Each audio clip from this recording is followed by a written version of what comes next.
Hello iPhone users, in this video I'm going to show you when you're going to speak it to the keyboard that you are writing this paragraph, and you will say three words which is it is going to not just type right away exactly but also do something. So right now I'm speaking, which I have just turned off the voice, but I'm going to tell it right away to you. So I said smiley face. When I say smiley face, see, there is a face, but when I say sad face is not being created by it. So but if I will say smiley face, it will create it right away, so you don't have to go to the symbols area and make it. Right now I just said full stop and next line. Right, when I say full stop, it will add a full stop by itself. If I will say next line, it will automatically come to the next line without me tapping on the return option or somewhere. Right,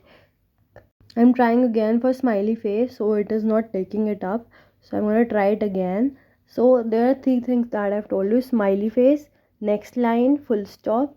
So these three things that you can use when you're speaking, you're asking your keyboard to type something. You can use these three features right away. Very useful.